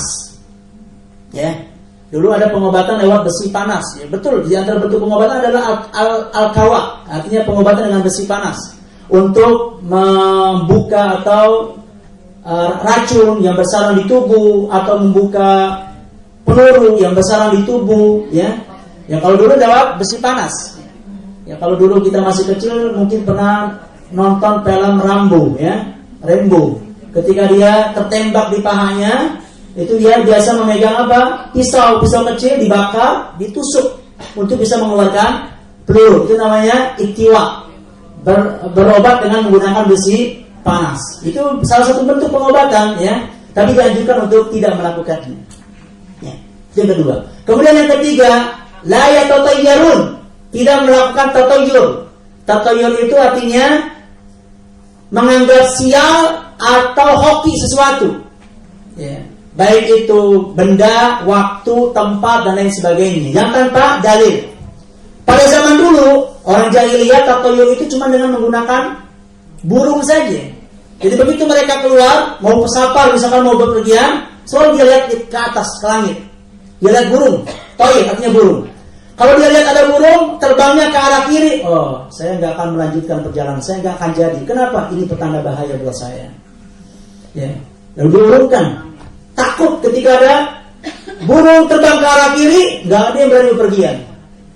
Ketika dia mau keluar rumah, lihat burung terbang ke arah kanan, oh, ini petanda baik, dia pun melanjutkan perjalanan. Ya, itu namanya tatayyur, diambil dari kata toyir yang artinya burung, menganggap sial sesuatu atau hoki terhadap sesuatu. Terjadi. Dan tatayyur ini terjadi terus berlangsung. Pada zaman kita juga ada. Bahkan di zaman sekarang tatayyur tidak hanya dengan menggunakan burung, segala sesuatu bisa ditatayurkan. Ya, waktu ditatayurkan, benda ditatayurkan, bahkan angka juga ada disialkan, dianggap angka sial. Angka berapa itu? 13, ya. Ya konon, katanya konon di luar negeri sana ketika mereka buat apartemen yang jumlahnya 15 tingkat, nggak akan kita dapatkan itu angka 13. 12A, ya. Dan 12B langsung kemudian yang 14. Begitu takutnya mereka menetapkan angka 13. Ini tatayur dengan angka, apa salahnya mereka? Ya. Bertatayur dengan waktu, bertatayur dengan apa segala macam, ya. Ini tidak diperbolehkan, menganggap sial sesuatu dan menganggap hoki sesuatu. Kemudian yang keempat adalah wa ala rabbihim yatawakkalun, terhadap Rabbnya mereka senantiasa bertawakal. Ini sifat mereka. Intinya, setelah Nabi menyebutkan ini, ada seorang sahabat, subhanallah, seorang sahabat namanya Uqasha bin Mihsan. Uqasha bin Mihsan radhiyallahu anhu, setelah mendengar kabar baik ini, dia langsung berdiri di tengah majelis. Lalu kemudian dia mengatakan, ya Rasulullah, ud'ullaha an yaj'alani minhum. Ya Allah, berdoalah engkau kepada Allah agar Allah jadikan saya bagian dari mereka. Orang ini Ukasha berdoa sendiri atau minta didoakan? Minta didoakan. Kalaulah seandainya perkara ini tidak dibenarkan, tidak boleh, Nabi akan mengatakan, wahai Ukasha, kalau engkau mau menjadi bagian daripada mereka, doa engkau langsung kepada Allah. Jangan lewat saya, enggak perlu lewat perantara saya. Kalau ternyata tidak boleh. Namun kita lihat ternyata Nabi mengatakan, anta minhum, ya saya berdoa kepada Allah, engkau akan menjadi bagian daripada mereka. Jadi dari 70.000 umat Muhammad yang akan masuk surga tanpa hisab, tanpa diazab, satunya sudah jelas, yaitu Ukasha bin Mihsan. Sementara sisanya berapa itu? 69.999 belum diketahui. Apakah kita bisa? Bisa, asalkan kita berusaha memiliki 4 sifat tadi. Kita berlomba-lomba untuk menjadi bagian dari mereka. Jadi di antara sahabat yang dijamin masuk surga, selain yang 10 itu, Abu Bakar, Umar, Utsman dan yang lainnya, juga ada namanya Ukasha bin Mihsan lewat jalur yang lain. Ya. Luar biasa. Para sahabat ketika melihat Ukasha bin Mihsan minta doa dikabulkan, mereka berdiri lagi yang lainnya. Ya Rasulullah, Allah aidan anni an yaj'alani minhum. Ya Allah, kalau gitu doakan saya juga dong, biar saya juga masuk daripada bagian dari mereka. Yang lain juga mengatakan, saya juga ya Rasulullah, saya juga ya Rasulullah. Ya, kalau semua dituruti semakin sedikit plotnya itu. Maka Nabi hanya memberikan satu jaminan kepada pertama saja. Untuk setelahnya Nabi mengatakan, waqad sabaqaka biha Ukasha. Sayang sekali jatahnya sudah diambil oleh Ukasha. Ya, engkau sudah keduluan oleh Ukasha. Jadi Nabi yang hanya menjamin Ukasha saja. Sementara yang lainnya, mari kita berpacu untuk menjadi bagian daripada mereka. Jadi intinya dari hadis ini, boleh seseorang berdoa atau minta didoakan oleh orang yang dianggap saleh. Dan perlu kita beri catatan, bolehnya kita mendatangi mereka, minta didoakan oleh mereka, asalkan orang yang kita datangi ini masih dalam keadaan hidup. Ya, masih hidup. Ya, datanglah ke rumahnya, berkunjung, ya, minta didoakan ini dan itu dan lain sebagainya. Apalagi ketika orang misalkan mau berangkat haji, di sana ada tempat-tempat mustajabah. Kalau nanti ketika Anda berdoa kepada Allah, ya jangan lupakan saya juga untuk didoakan kebaikan. Gak apa-apa seperti itu. Ya. Ya. Dengan syarat apa? Orang yang kita datangi masih hidup. Kalau sudah meninggal, maka tidak lagi disyariatkan. Ya, tidak lagi disyariatkan kita mendatangi kuburan Ustadz Fulan, Kiai Fulan, Habib Fulan, atau siapa Fulan, sisi di kuburnya, wahai Syekh Fulan, wahai Habib Fulan, wahai Kiai Fulan, doalah engkau kepada Allah agar Allah sembuhkan sakit saya, agar Allah sembuhkan ini dan itu, agar Allah berikan ini dan itu, wahai pemilik kubur ini. Tidak benar. Ya. Kenapa? Karena setelah Nabi karena para sahabat minta didoakan oleh Nabi saat beliau masih hidup saja. Ketika beliau sudah wafat, tidak ada satupun riwayat yang ditemukan, didapatkan bahwa para sahabat berbondong-bondong mendatangi kubur Nabi kemudian bertawasul di sisi beliau. Tidak ada satupun riwayat yang menyatakan demikian. Bahkan yang terjadi sebaliknya, ketika terjadi pacaklik pada zaman Umar bin Khattab. Pada zaman Umar bin Khattab terjadi lagi pacaklik. Para sahabat ketika itu tidak mendatangi kubur Nabi, tapi yang mereka datangi siapa? Al-Abbas, yaitu pamannya Nabi. Kalau dari sisi ketakwaan, kesolehan, tentu saja Nabi. Kalau seandainya mereka mau, mereka bisa mendatangi kuburan Nabi. Tapi kenapa itu tidak mereka lakukan? Justru mereka memilih untuk minta didoakan kepada siapa? Al-Abbas. Kenapa? Karena mereka sangat tahu bahwa tidak bolehnya seorang itu bertawasul dengan orang yang telah meninggal dunia. Iya betul, Nabi adalah makhluk mulia saat beliau masih hidup. Ketika beliau sudah wafat, ya maka tidak boleh kita bertawasul dengan kuburan beliau atau bertawasul dengan orang-orang saleh. Kalau kuburan Nabi saja tidak boleh, apalagi orang-orang yang selainnya. Terakhir, setelah kita membahas itu semua, tawasul dan lain sebagainya. Ya. Insya Allah ini semua cara, semua pintu, semua jalan sudah kita lalui, maka doa kita pasti akan dikabulkan. Seandainya pun tidak, pasti akan ada hikmah di balik itu semua. Ingat Allah Tabaraka wa Ta'ala berfirman, asa an tuhibbu syai'an wa huwa syarrul lakum wa asa an takrahu syai'an wa huwa khairul lakum. Mungkin saja sesuatu yang kau anggap baik belum tentu baik menurut Allah. Kita ingin ini dikabulkan, ini baik buat saya. Iya, menurut kamu baik, tapi menurut Allah belum tentu baik. Wa asa an takrahu syai'an wa huwa khairul lakum.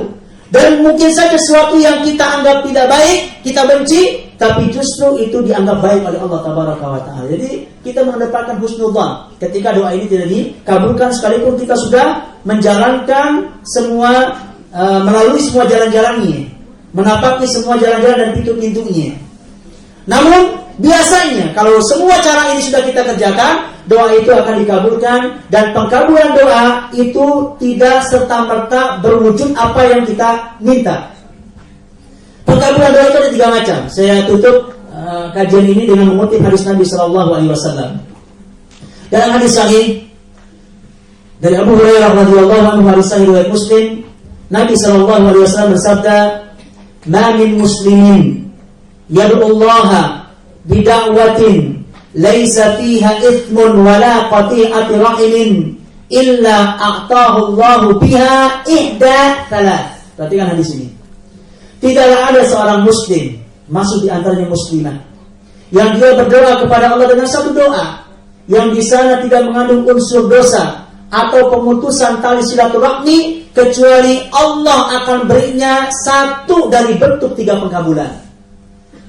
1 dari 3. Karena bentuk pengkabulan ini 3 kemungkinan. Yang pertama kata beliau, imma an tu'ajjala lahu da'watuhu.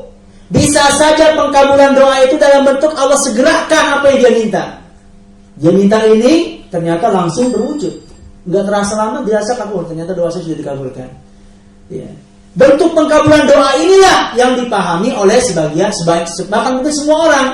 Ketika apa yang dia minta tidak terwujudkan, dianggap doanya tidak terkabul. Padahal bentuk pengkabulan bentuknya tidak seperti itu saja. Tidak serta-merta apa yang kita minta kita alami, kita dapatkan. Itu bentuk pengkabulan pertama, dan ini yang paling dipahami oleh orang.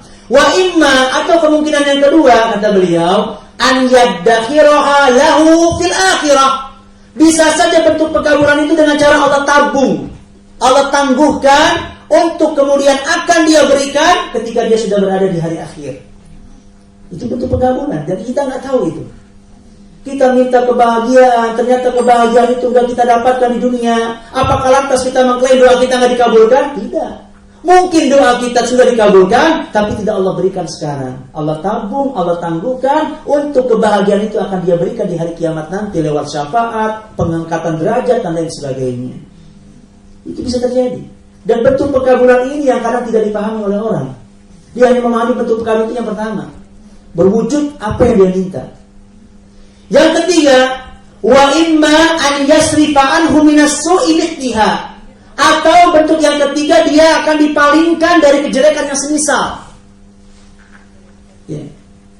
Jadi apa yang dia minta, tambahan rezeki, seorang pedagang untungnya sekian saja, stabil 1 juta aja misalkan. Dia minta tambahan, ya jadi 2 juta atau 3 juta. Ternyata ya begitu-begitu aja.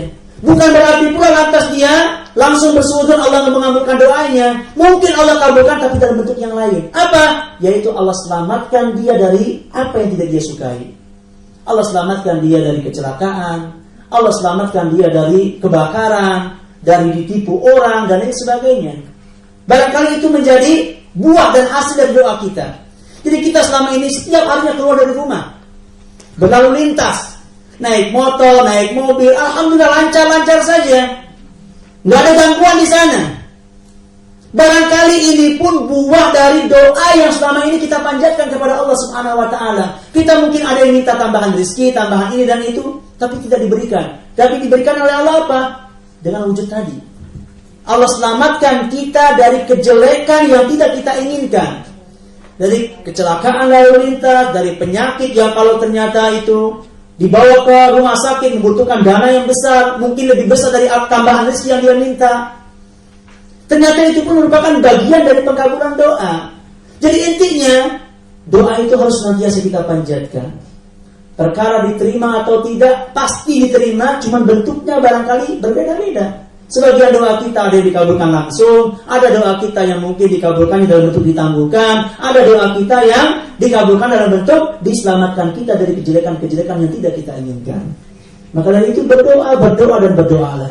Ya, jangan pernah berputus asa dari doa, karena terkabul atau tidaknya doa yang kita panjatkan, maka setiap doa yang kita panjatkan kepada Allah Subhanahu wa taala itu akan sudah bernilai ibadah. Sudah bernilai ibadah. Karena tadi di awal saya sampaikan, ketika kita berdoa kepada Allah, meminta sesuatu kepada Allah, terlepas diterima atau tidaknya doa tersebut, setidaknya doa ini menjadi bukti bahwa kita membutuhkan Allah. Kita buktikan bahwa diri kita ini adalah lemah di hadapan Allah, tidak memiliki daya dan upaya. Ya. Semuanya taufik dari Allah Subhanahu wa taala. Bahkan kita berpakaian pun tidak akan bisa kecuali dengan izin Allah. Makan kita tidak akan bisa kecuali dengan izin Allah Subhanahu wa taala. Karena itulah ketika selesai makan, seorang diajukan berdoa apa? Alhamdulillahilladzi at'amani wa saqani wa razaqani min ghairi haulin minni wala quwwah. Segala puji bagi Allah yang telah memberikan makan kepadaku, minum kepadaku, kemudian mencukupi aku tanpa ada daya dan upaya dariku. Jadi itu semua bukan mutlak karena daya kita, karena kemampuan kita. Semuanya berasal dari pertolongan Allah Tabaraka wa Ta'ala. Kalau Allah mau, tentu sekalipun kita mampu, kita tetap nggak akan bisa makan dengan adanya sakit dan lain sebagainya. Banyak orang kaya tapi mereka nggak bisa makan, ya, makanya harus lewat selang dan lain sebagainya. Waliyadzubillah. Ya, barangkali itu kajian, tausiah atau apapun lah namanya yang bisa saya sampaikan. Ya, semoga apa yang saya sampaikan ini bisa memberikan ya, motivasi kita untuk terus berdoa kepada Allah Subhanahu wa taala dan bisa memberikan manfaat buat kita agar doa kita semakin diterima dan semakin dikabulkan oleh Allah Tabaraka wa taala. Wassallallahu ala nabiyina Muhammad wa ala alihi wa sahbihi wasallam.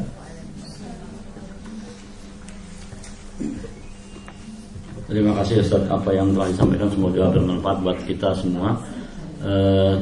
Masih ada waktu 5 menit atau 15 ke 10 menit. Silakan yang mau bertanya. Ya, Pak Amud, silakan. Mic-nya nggak ada lagi. Nggak ada beres. Ya.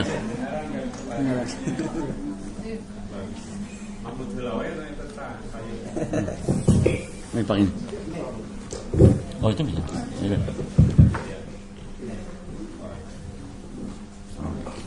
Assalamualaikum warahmatullahi wabarakatuh. Pertanyaan saya sederhana saja, Ustaz. Saya pernah dengar ada hadis bahwa ada 3 kelompok orang yang bakal masuk neraka, yaitu yang keras kepala dan sombong, riya dan menggambar. Di Solo ini kan kami nggak lepas dari hal menggambar itu. Misalnya yang menggambar ikan, gambar udang, dan gambar kerang, dan kita nggak boleh memanipulasi gambar keramanya supaya cantik, alisnya dilentik-lentikin biasa ini kan nggak boleh. Di definisi gambar itu apa gitu? Terus yang kedua adalah tentang nama gitu.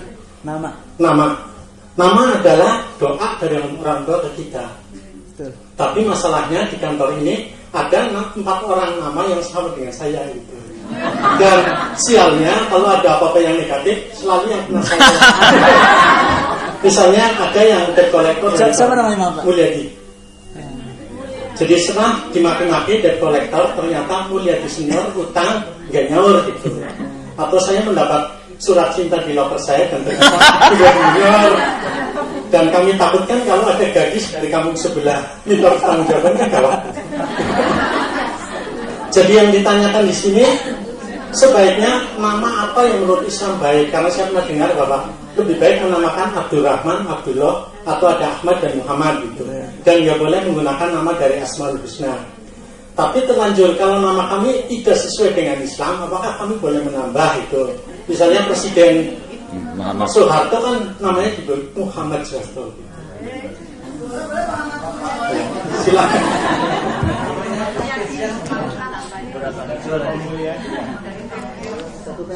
Ya, tentang menggambar itu, hadis itu yang disebutkan itu betul adanya. Ya, cuma memang menggambar untuk sebuah keperluan ilmiah, ya nampaknya perlu ada fatwa, ya.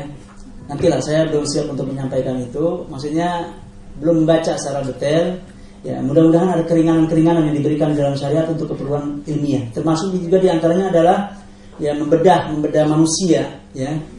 Itu ada sisi kebolehannya untuk sisi ilmiah, ya. Tapi untuk lebih tepatnya nanti kita ya dicarilah fatwa-fatwa masa kini atau fatwa-fatwa kontemporer. Seorang membedah makhluk hidup itu kan jelas orang itu kan dimuliakan. Tapi untuk keperluan ilmiah sebagian ada yang membolehkan, ya.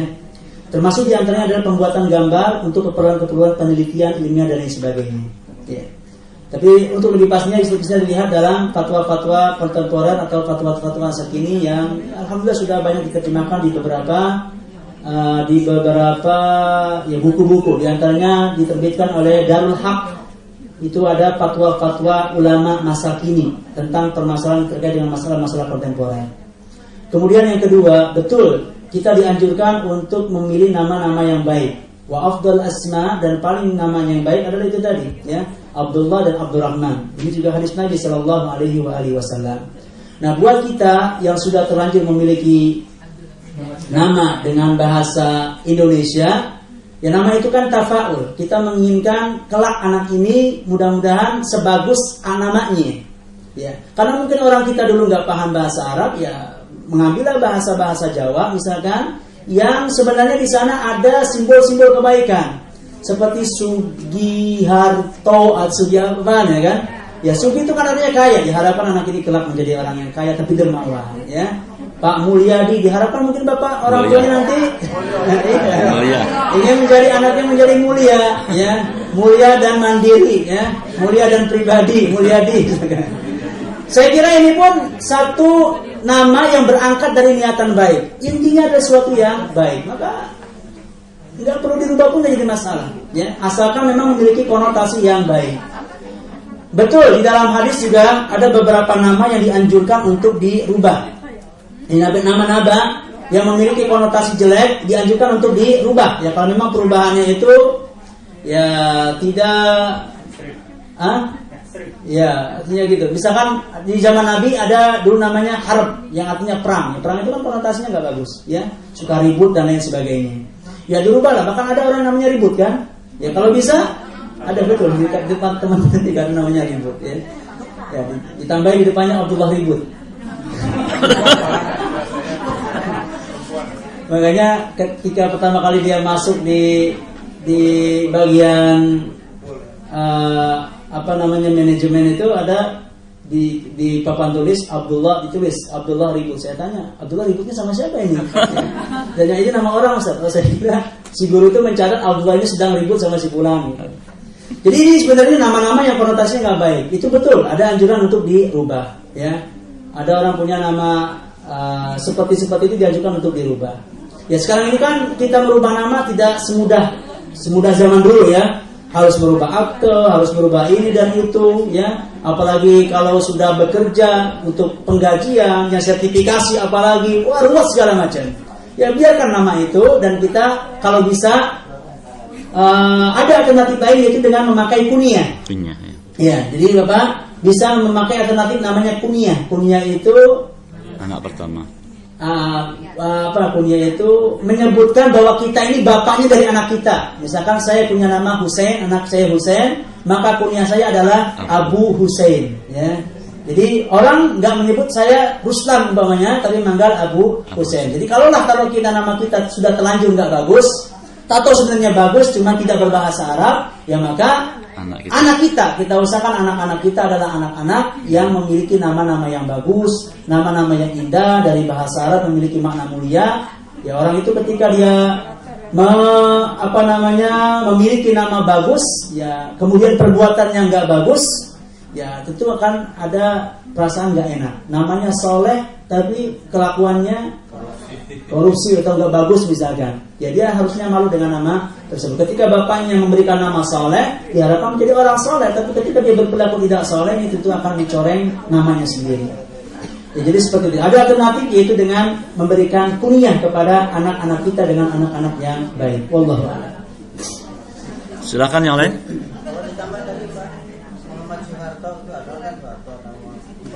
Ya nggak apa-apa, merubah nama itu nggak jadi masalah. Ya, cuman kan kita, itu tadi saya sampaikan, kita ketika merubah nama itu kan nggak mudah, panjang urusannya, ya, panjang urusan. Tapi kalau kita memang mau merubah dan kita sanggup untuk menerima segala konsekuensi yang ada, ini jadi masalah. Nama saya ribut, jelek sekali, saya ganti Abdullah Ribut misalkan, ini kan jadi masalah. Ya.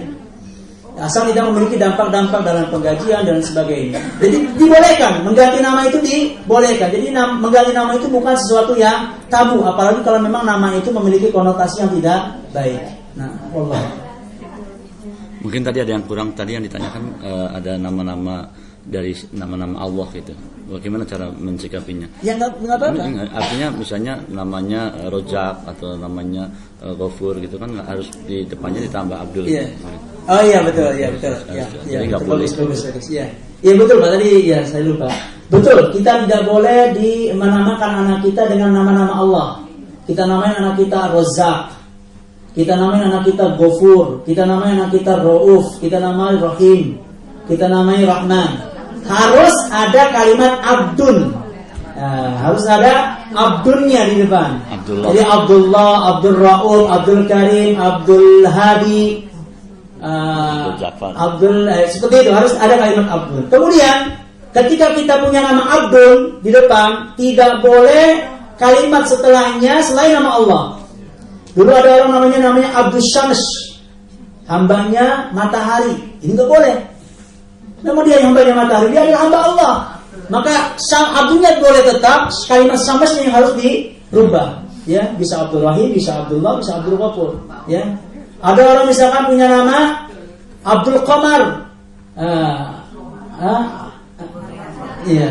Atau nama-nama Abdul setelahnya bukan nama Allah, ini juga nggak boleh. Jadi memang ada beberapa kaidah-kaidah dalam memilih nama. Saat ini kan kita sudah sering baca ada buku untuk nama-nama indah, itu saya kira sudah bagus sebagai ya pegangan kita, sebagai acuan kita untuk memberikan nama untuk diri kita kalau memang mau ganti nama, atau kepada anak-anak kita atau kepada cucu-cucu kita. Allah.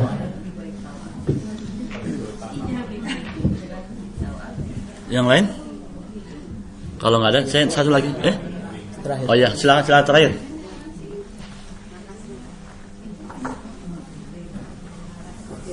Assalamualaikum warahmatullahi wabarakatuh. Ada dua pertanyaan Pak Ustadz. Yang pertama, tadi dikatakan bahwa ada orang yang memiliki 4 sifat. Di antaranya salah satunya tidak melakukan pengobatan dengan besi panas.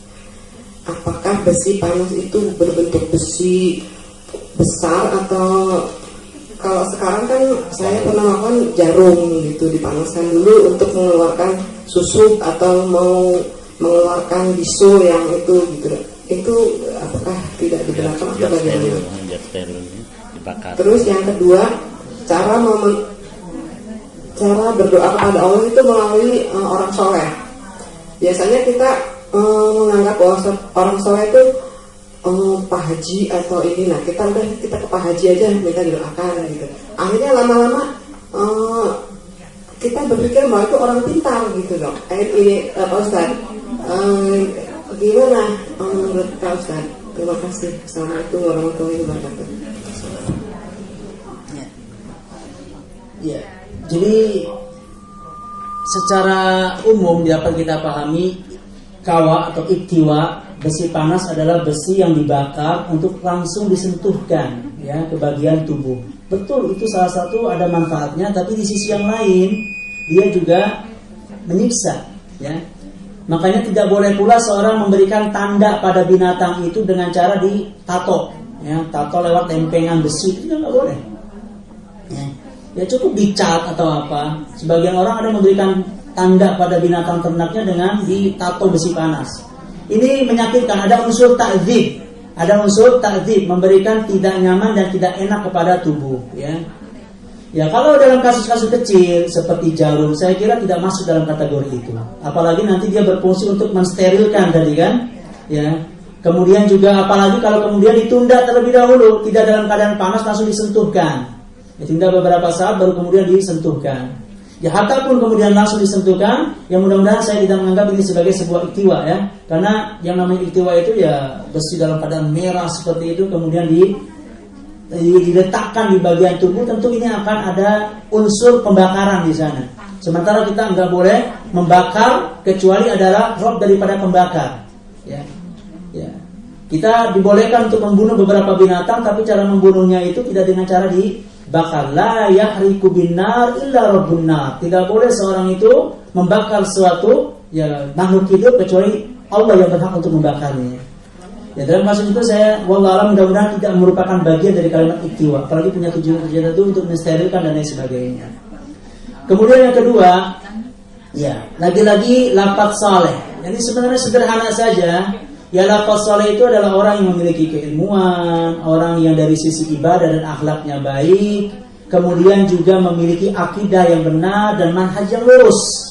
Ya, jadi tidak serta-merta berdasarkan pada penampilan fisik. Ya karena penampilan fisik itu ya bisa direkayasa. Ada orang bersorban, jenggotnya panjang, tapi ternyata dia adalah dukun umpamanya. Dukun itu bukan orang saleh. Ya, sekalipun dia dilakopi orang pintar, ya, tapi ketika dia berbuat kesyirikan, sungguhnya lah orang-orang yang berbuat syirik itu tidak pintar. Kenapa? Bagaimana mungkin dia meminta sesuatu kepada selain Allah Subhanahu wa ta'ala? Allah yang telah memberikan kepada dia segala sesuatu, tapi ketika dia memohon tidak kepada Allah Tabaraka wa ta'ala.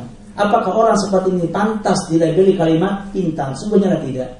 Jadi kalimat saleh itu ya, kalau memang kita tidak mengetahui isinya secara mendalam, ya minimal lewat sikap. Ya. Karena akidah yang benar selalu membuahkan sikap yang benar, akhlak yang benar, kemudian juga dengan ibadah yang benar.